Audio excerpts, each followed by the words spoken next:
It's 4:30. General membership meeting is in progress. Oh, is everybody in? We'll let him in now. Yep, she's letting him in.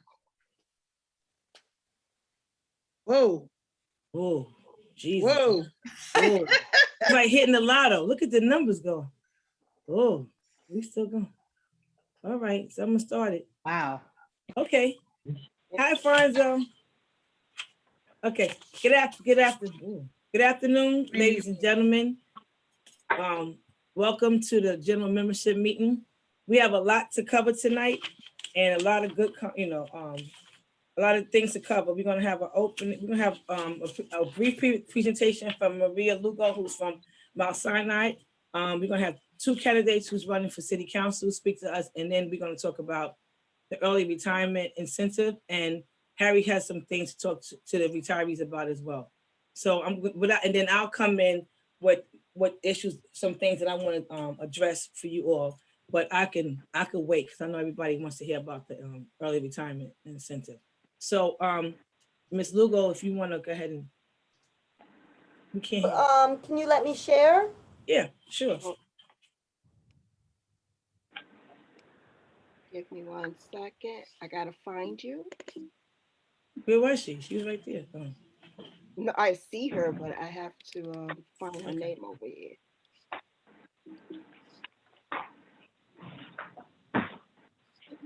So in the meantime, I'll just share. My name's Maria Lugo. I'm with the Mount Sinai Sellecall Centers for Occupational Health. I'm also with the World Trade Center Health Program Clinical Center of Excellence at Mount Sinai.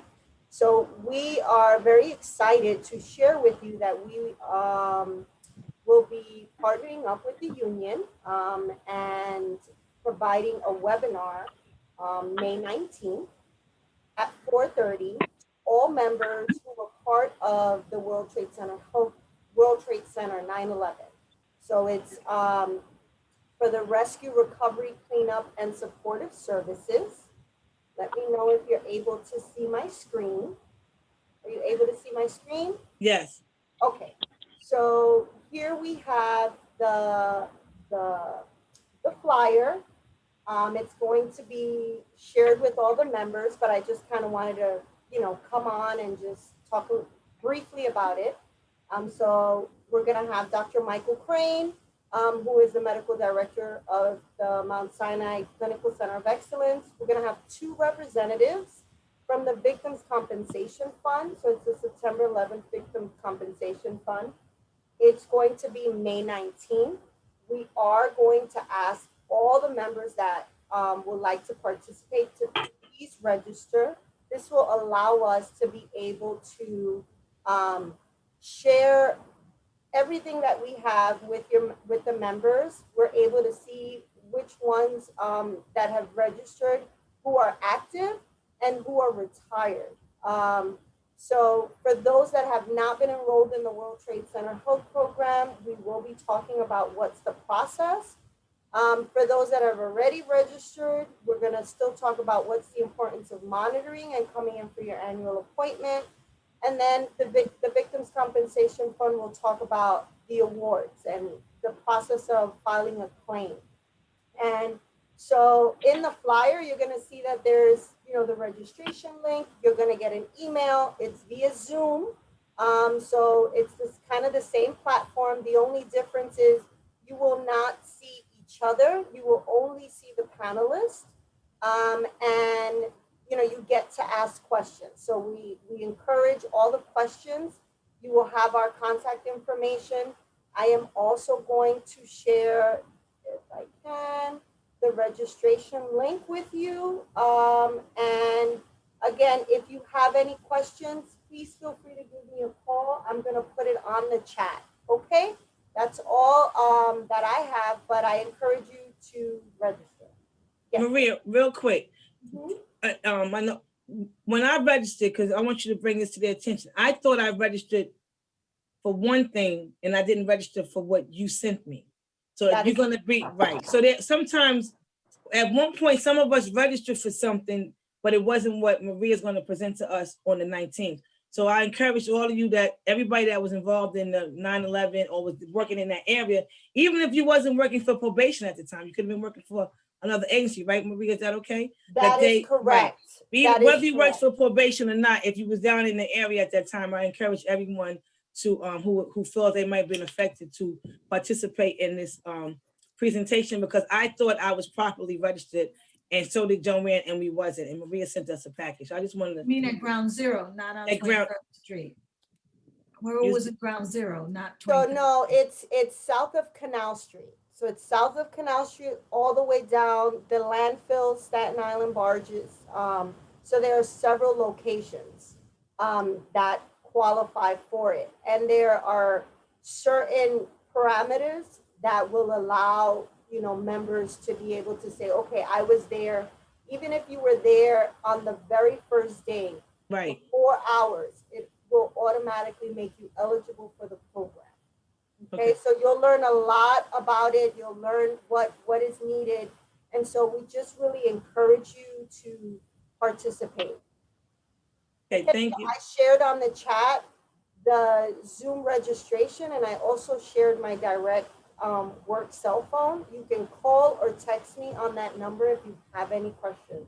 I'm here to work and support and answer any questions that you may have. Thank you, Maria. Thank So you. this will all be tonight or by tomorrow. This will all be on the website and then in the newsletter for next month. And we'll remind everybody in May again. Thank you so much for the presentation. very It's a welcome. pleasure working with you. Always. So next up, we have two candidates that's running for city council. Alfonso Quiros, he's running for District Council 25. He wants to just introduce himself, you know, talk to us for a minute about his platform. So I'm going to turn it over to you, Alfonso, and we welcome you to United Probation Association General Membership Meeting. Thank you very much, Delvany. Thank you very much, everybody, for allowing me to speak to you for a couple minutes. Just to tell you just a little bit about myself, I'm Alfonso Quiros, a candidate running for City Council in the 25th District. That encompasses Jackson Heights and Elmhurst in Queens. I originally came to this city about 20 years ago. I was working for Vice President Al Gore, who was running for president, and they stationed me all over the country. But one of the last places they sent me to was the state of Florida to organize that for his presidential run. As we all know, that did not turn out well. At the end of that race, I really had no idea what to do. And on a lark, I decided to drive up to New York City to make my home here. I threw all my clothes in black plastic bags in the back of my car, and I drove up here, calling everybody I knew to say, hey, do you have a place I could sleep on your sofa or on your floor? And 20 years later, here I am talking to you good people, and you know, have a good life. I have a wonderful little family, and the city has been very, very good to me. And now it's time for me to get back to it. Now, I know I only have 3 minutes, so let me get down, you know, right down to it. We all know that the women of color who work for probation are treated a whole lot differently than everybody else. And I want to be one of the people who are on your side, fighting for your behalf and fighting for your right to be treated with respect and to be made sure that you are being paid just like anybody else is. Now, this issue is a little bit personal to me. The part of the reason why I'm standing here is because my father built railroad cars in the 1970s and late 1960s. He was a member of Steelworkers Union 1834, District 31. He went on strike in 1977 to fight for better wages and more protections. So the reason why I am sitting here right now is partially because his union fought for him. So I want to be there to fight for you all. I want to be there on the front lines with you to fight for respect, to make sure that you are getting paid the same amount as everybody else is. And I want to be there arm in arm with you right on those front lines. So with that, I ask for your support. I ask for your help. I ask for your advice. And I look forward to fighting with you when I'm on the city council.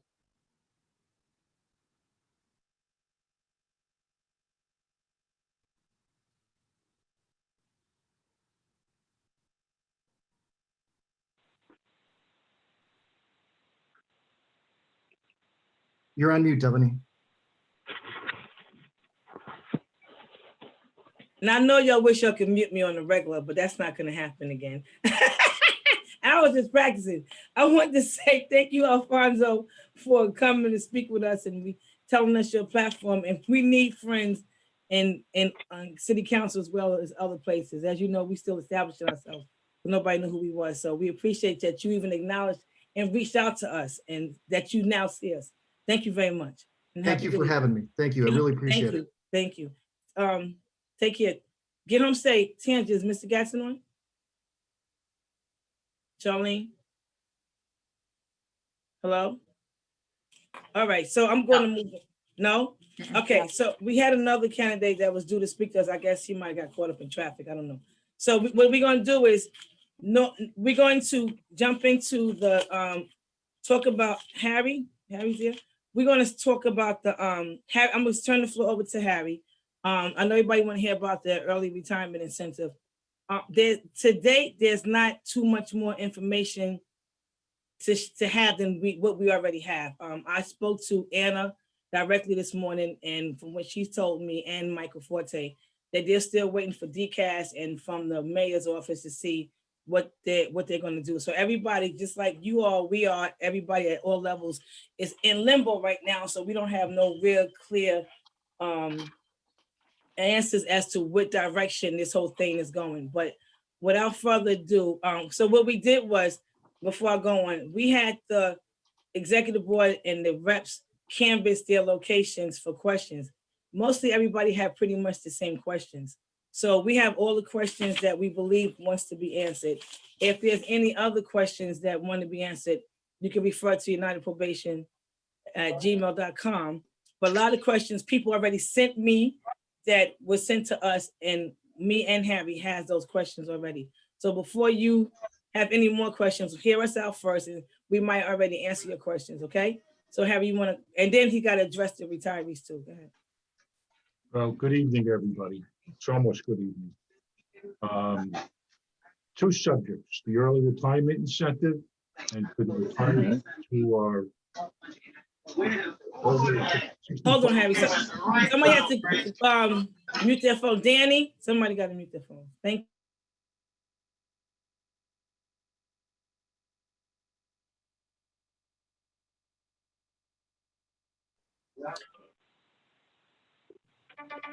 Can you hear me? Unmute Harry. Okay, I'm good. So I'll start again. Good morning, good evening, everybody. I'm going to talk about two items. One is the early retirement incentive that's been approved by the state legislature, and I believe the governor has signed it. And for the retirees who are 65 and older and that are on Medicare, we're going to talk about some issues that could be very good for you. As you know, prior to the bill that President Biden got past the Senate and signed for $1.9 trillion, the city and the state got billions of dollars. And most of the unions had already signed on to defer some money, not give up, but defer some money in health and welfare and things like that. Now that the billions are coming into what they needed, there were no issues of layoffs that are on the table now. That's the first thing I want to tell you. And the second thing I want to tell you is early retirement incentives isn't everything you think it is. You have to be very careful when you calculate what the value is to you as compared to staying on beyond this incentive that they're willing to give. And the city and the state look at it as short-term cost, long-term savings. What I mean by that is there's a cost if they're going to increase your pension, and I'm going to tell you exactly how they're going to do it. And then they're going to either hire people at a lower rate who first come in, or reduce headcount. And that's where the savings comes in, at least in part. So what the bill does, it doesn't give police and fire a chance to have an early retirement incentive. Why? Because they're public safety. They can't go below that. In fact, this mayor said he would not lay off police and fire. He said that. The governor approved this early retirement incentive, which cannot start before June 30th, 2021.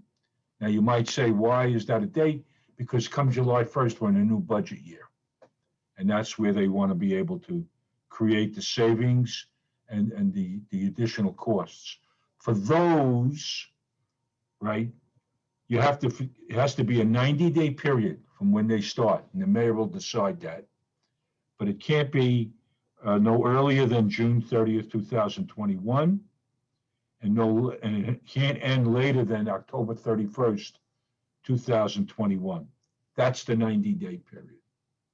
Actually, July, August, September, October.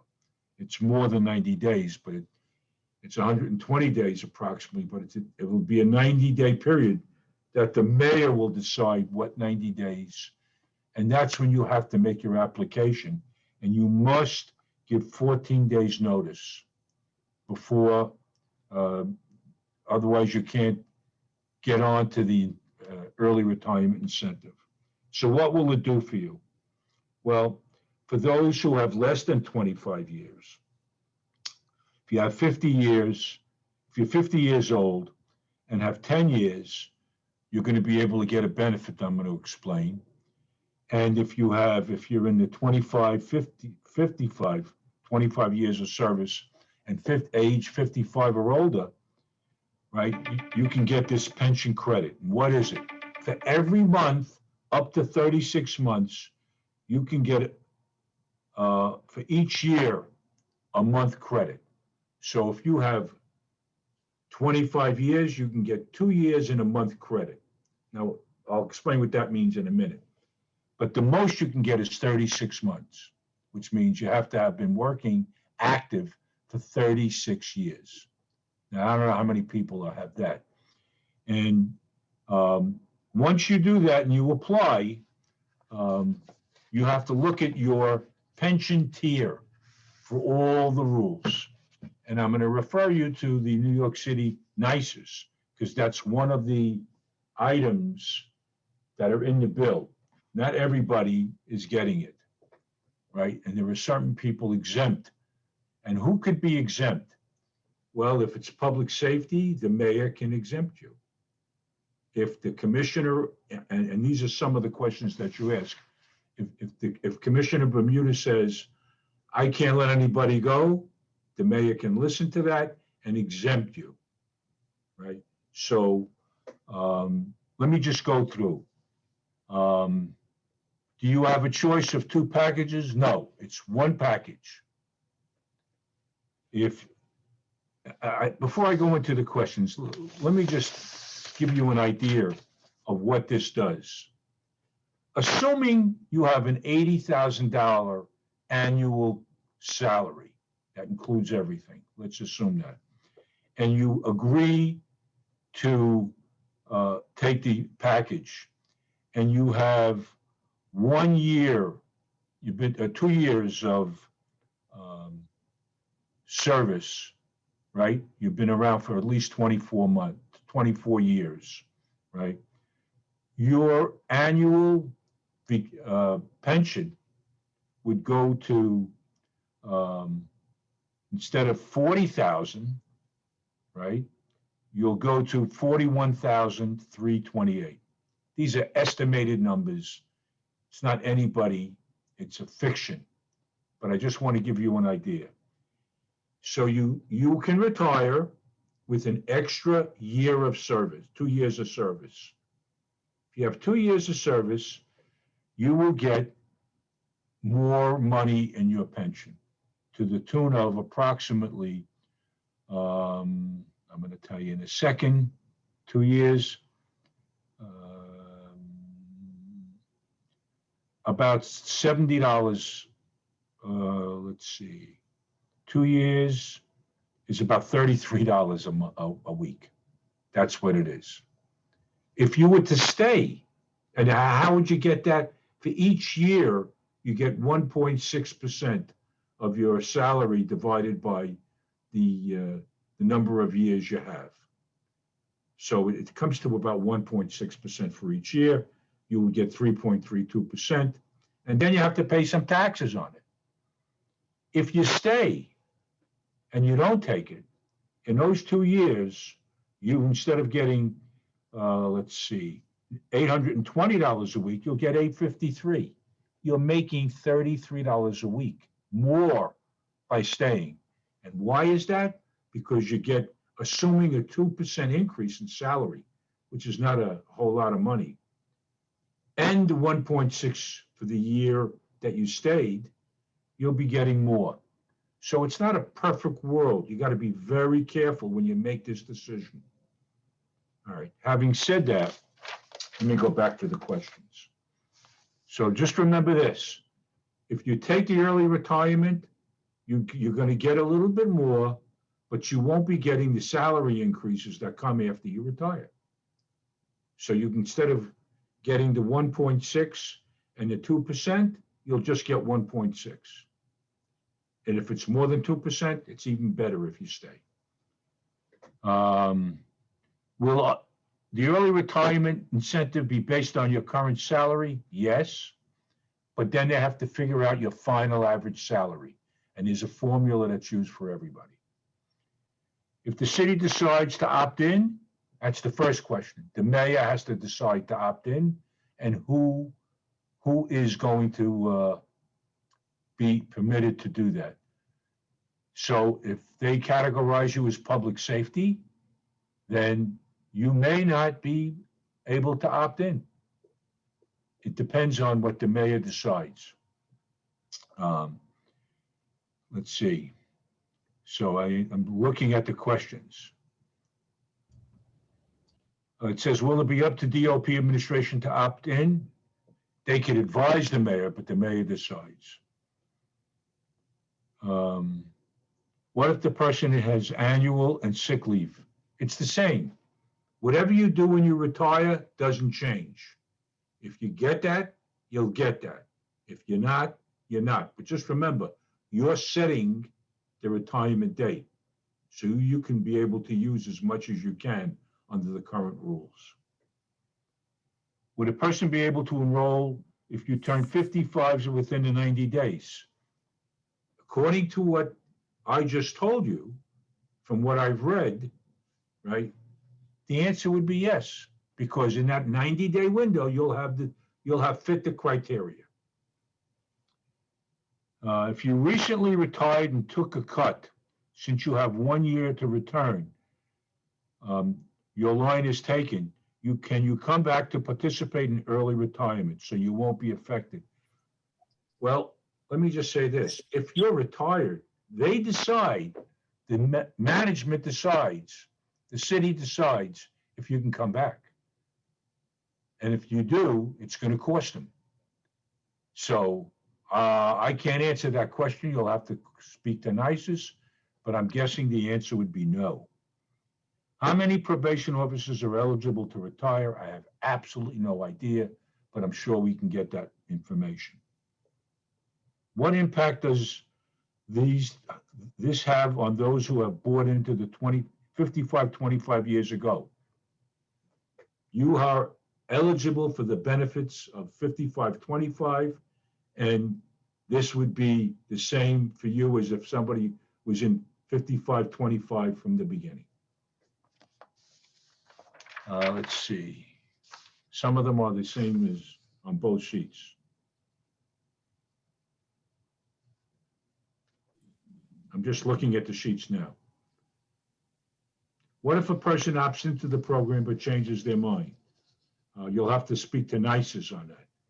We could look into it, but I can't give you that answer because it's not in the bill.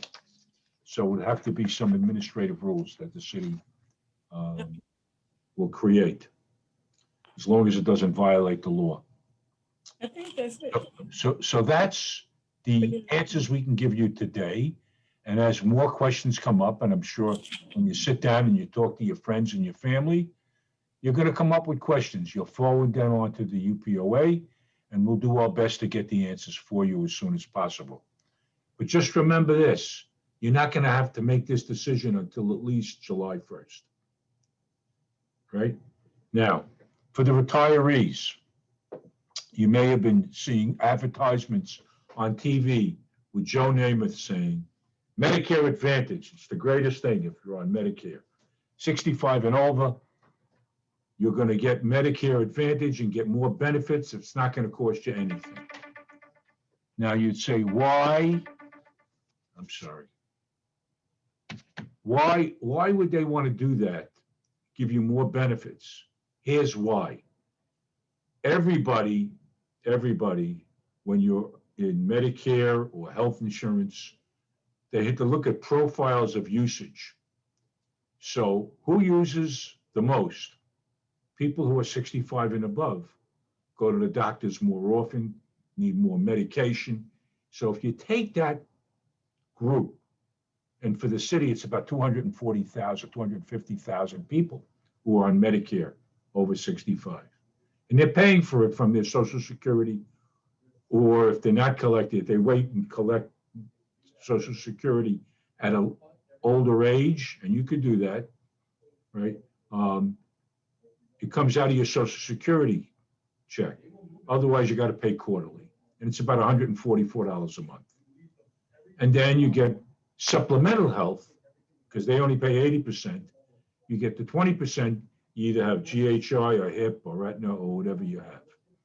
Having said that, let me see, it says 50 and 10. Okay, I'll go into the 50 and 10 in a minute. So when you go into this, that takes that group out of it, and the usage for the rest of the group, under 65, goes way down, and the cost is going to save the city more than $600 million a year reoccurring.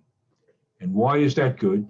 Because the city is the only group in the metropolitan area where nobody pays a premium. You may pay co-pays for emergency room and things like that, but nobody's paying a premium, and we want to keep it that way. So what's happening is, in 2014, we saved the city savings in health to the tune of $3.4 billion a year. In 2018, we added 1.6 for $5 billion a year, and now there's 600 million. All this took away all the bad things that could happen. No money for salaries, no money for this, no money for that. So that's why we look at this, because we must bargain over that, which means the city and the unions through the MLC have to bargain. I have 28 years of service and I am 58. How much will I be getting pension monthly? You'll have to, the question I just read, you're going to have to speak to NICES to figure that out. All right. The numbers I gave you earlier are just an estimate based on a fiction. Now, what was I going to say? So what happens is, what we're looking at is to make sure when this will happen, that you're going to get the same or better benefits side by side. You're not losing anything. And you'll be getting more. So when you see Joe Namath on TV, he says things like, and we're going to pay for you to go on a cab to the doctor or the hospital and come home, and give you food if you can't make it yourself, and things like that. And the reason they're able to do that is because the federal government will pay these insurance companies more money when they give them more benefits, because you must get, at the very least, the Medicare benefits. No more, no less. And if they give you more, they get more money, and it costs you nothing. We're very close to coming to this decision, and it'll be effective no earlier than October 1 and no later than the January 1st. So when we have more information, and don't ask me any questions because I can't answer it until it's agreed to. But I can tell you now, there are two bidders.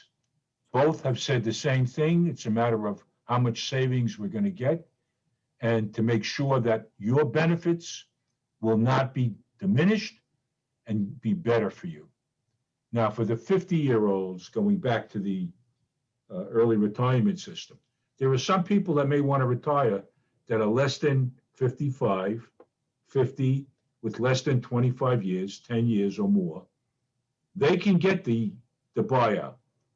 But for them, it would be, they're not getting 50% to begin with. They may be getting 25%, depending on the number of years, 20%. So if you're on a 25-year plan and you have 10 years, it'll be about, if you have 10 years, it's 20%. It's a very small pension. But you may be older, you started older, and at least it's something. And when you get your pension, you get health insurance. So it may be that they came in later. However, you're specifically in the bill, 50 years and at least 10 years. You're in and you can take advantage. Caution everybody, all NICERs, it's to their benefit to take advantage of this, right? Because once you make it and you pass the threshold where you can't take it back, you're stuck. And don't come to anybody because they're not going to be able to help you once you pass that threshold. And we can't tell you what the threshold is until the mayor sets the 90 days. Okay. So that's what I have to say. And questions about what I spoke about, and I'm sure everybody will have them, please send them to the UPOA. And if we don't know the answer, we'll get an answer for you as soon as we can. Thank you. Thank you, Harry. So I'm going to just follow up what Harry just said, because some people say they're still confused. Once again, we cannot give you your numbers. If you're considering leaving, you have to reach out to, even if you were leaving 10 years from now, at any given point, we cannot give you the answers to those questions about your numbers. We couldn't give them to you yesterday. I can't give them today, and I won't be able to give them to tomorrow because I'm not NICERS, and neither is Harry. We're just trying to give you an overview, which you already know. We could not give you the answers, and we made it very clear. The answers that you're looking for, only you can get them is by contacting NICERS to figure out what your numbers will be. That's who you have to contact. So if you're confused, I apologize, and I probably should have waited, but I knew you guys wanted to hear something from us, and that's what we're doing. Once we have more information, we'll let you know what our primary concern is. Will we be able to, and I think that's everybody's question up here on this meeting is, will we be able to opt into it, and how and the question is very interesting to see how they're going to perceive us in this whole spectrum. That's what we're waiting to see, and then we'll go from there. Either way, we'll see what happens. But like as Harry said, you have to go to NICERS, and the things you have to consider, you have to also consider, are you not just pension, but are you Social Security eligible?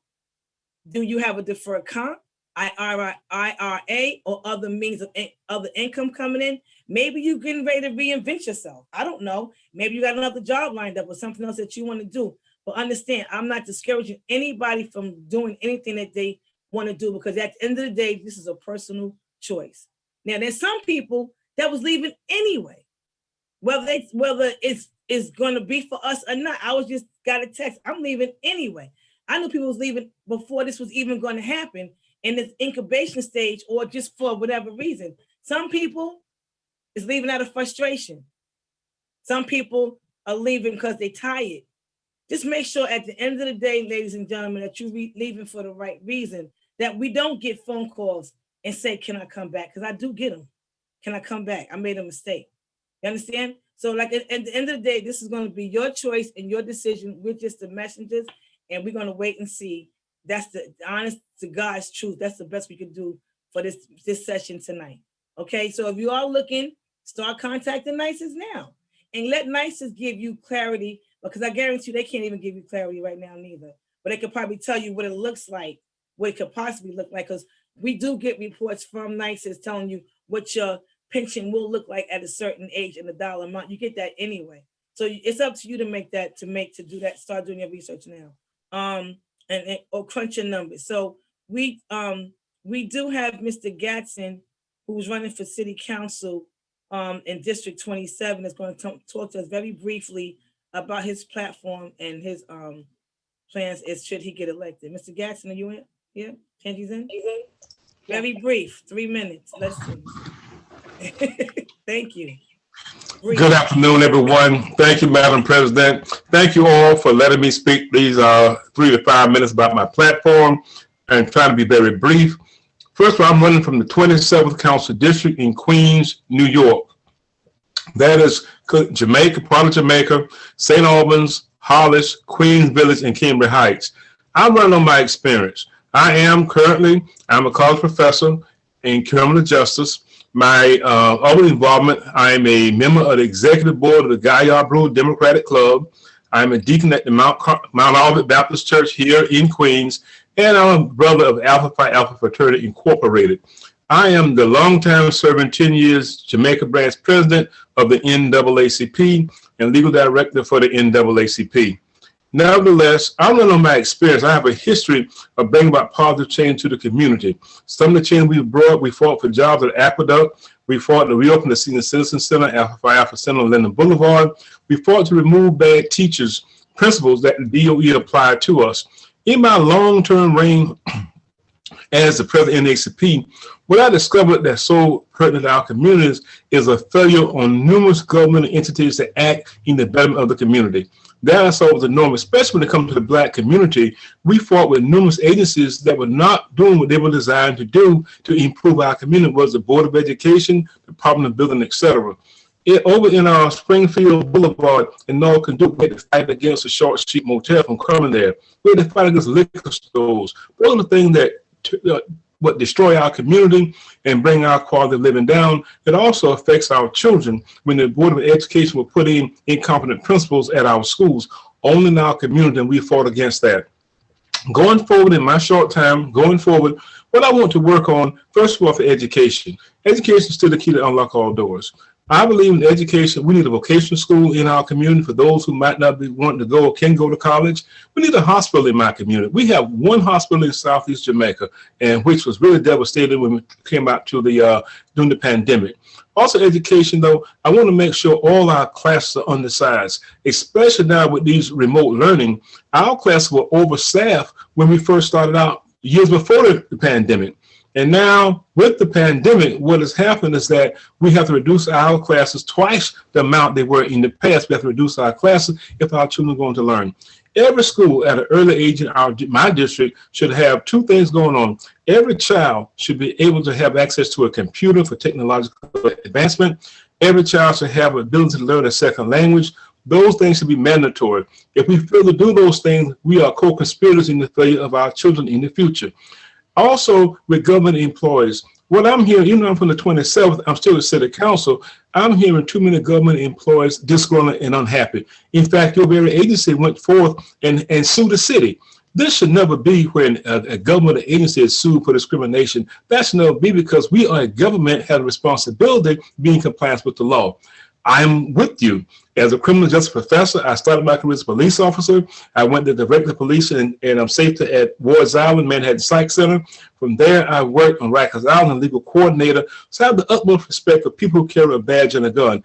And what I'm afraid of in New York City and most other cities, we have too many civilians making criminal justice, law enforcement related decisions, and they make bad decisions. And so therefore, I'm asking for your support for somebody who understands you, that have carried a gun and a badge, with the understanding that society takes all their ills and they give them to us and say, here, you resolve the issue, and there's no appreciation in the morning. I understand that. And last but not least, I'm very much concerned that we would take $8 billion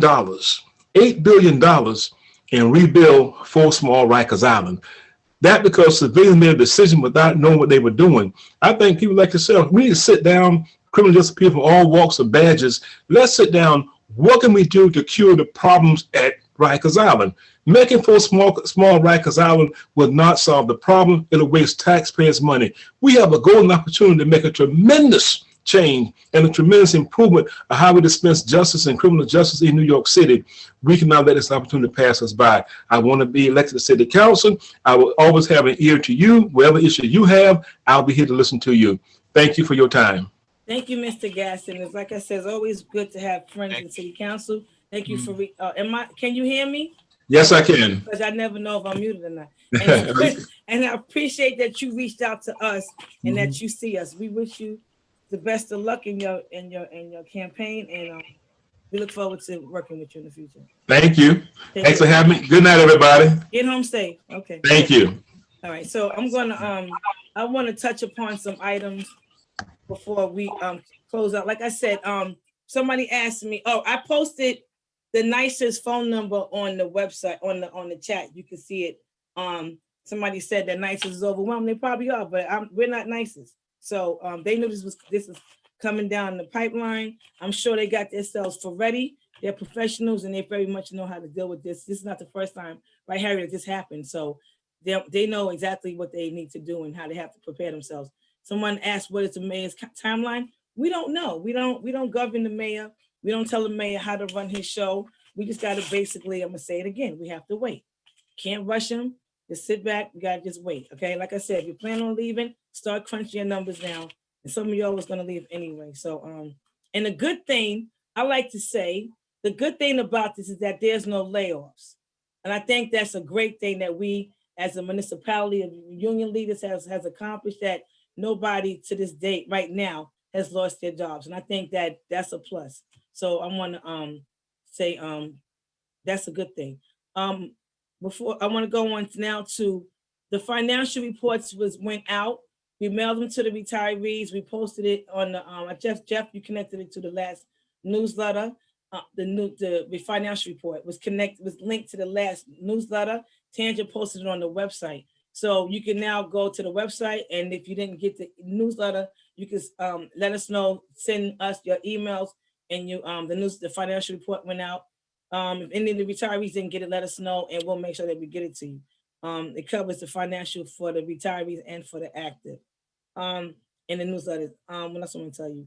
The retirees, we sent I you our can't note. hear you. I'm sorry at all. Why? You can't hear me? Anybody else can hear me? Put your thumbs up. Okay, so you need to turn No. your. Everybody else can hear me. Turn your sound up. Don't So- hear you at all. Sorry. Okay, so There we go. that's you got to turn up your sound. Okay, so what happened? We sent out notices to retirees that we changed a benefit. We now have a death benefit instead of a burial benefit of $33,500. And many of you have already sent back your forms identifying your beneficiaries. If you have not done so, please contact the union office if you didn't get the beneficiary update form. Because if you do not do that, and when you pass away, the $3,500 will go to an estate. But if you identify who your beneficiaries are, they will get it, and you will identify them based on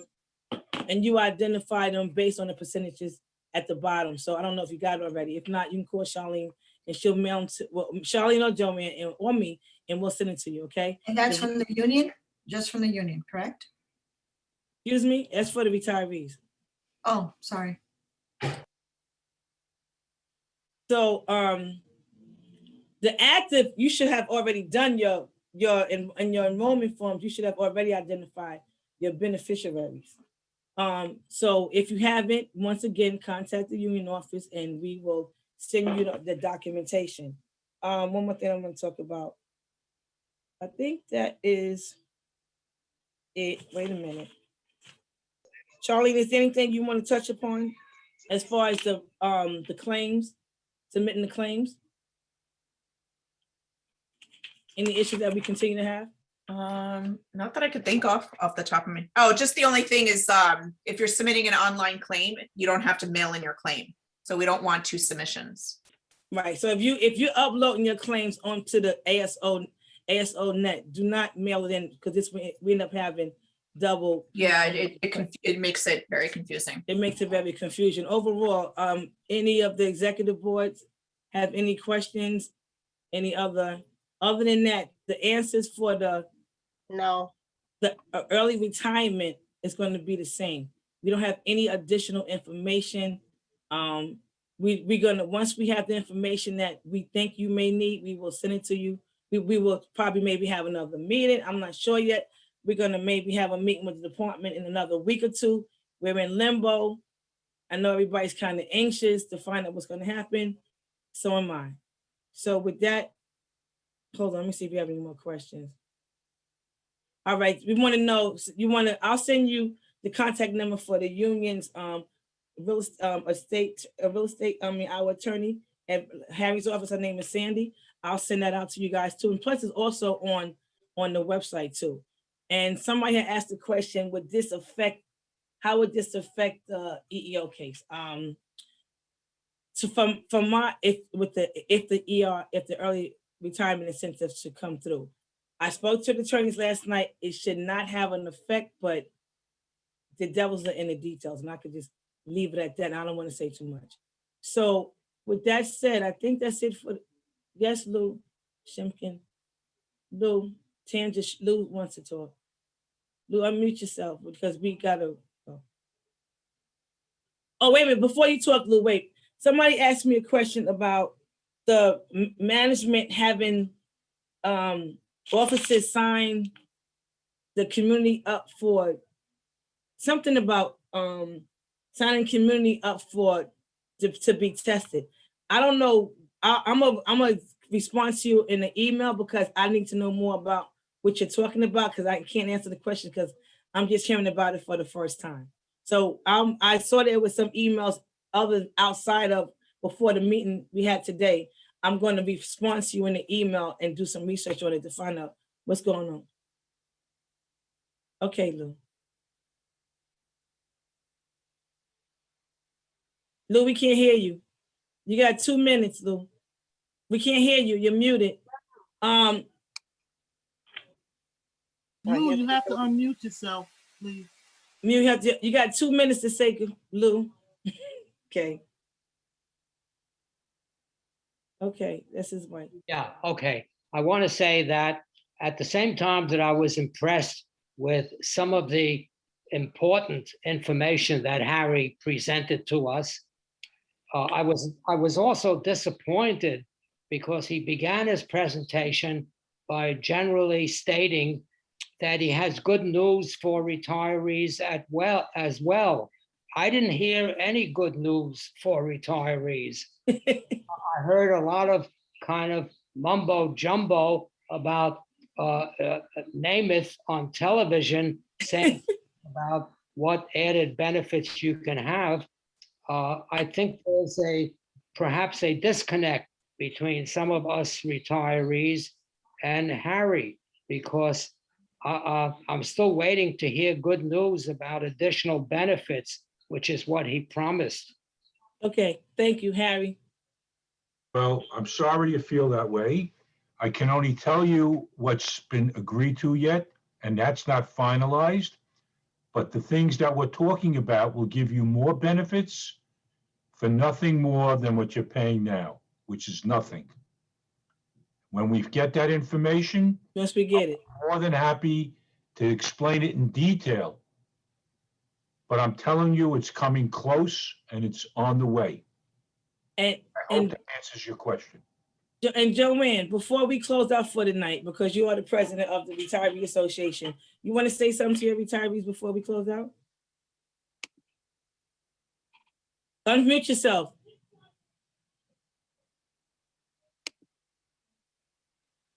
Click unmute. Joanne, First of all, I want to welcome the new retirees.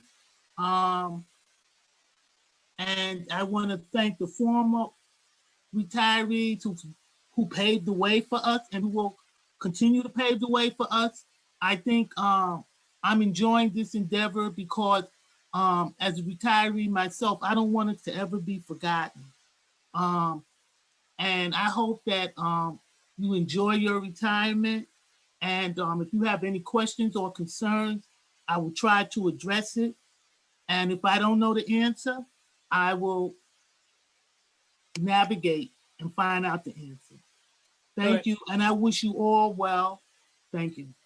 So what I'm going to be doing is I'm closing out. We're going to be trying to send this, everybody, instead of trying to do a mailing, retirees and active included, we'll be trying to send out notices and information through and via emails so you can get it more direct, okay? Once again, we're coming to a close, finishing up on the retirement, on the health benefits booklet. I'm meeting with the attorney tomorrow to finalize some details on it, and hopefully within another month or so, I'm not even gonna give a deadline. We should be We're hoping to be finished by June to get the booklet out and finished, and then we'll start working on the retirees. Once we get the active book going, it should be no problem doing the retirees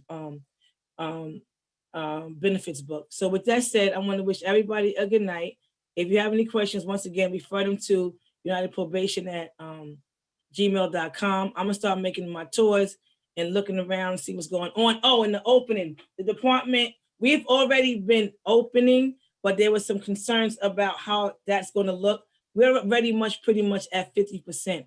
From what we was told during the labor management meeting, and Anna put it out in her email too, that she wanted to kind of still keep the hybrid schedule. So based on individual, it depends on the location's needs, operational needs, depends on the functions of the officers, the type of work that they do, and the individual circumstances is how they'll be coming to the office.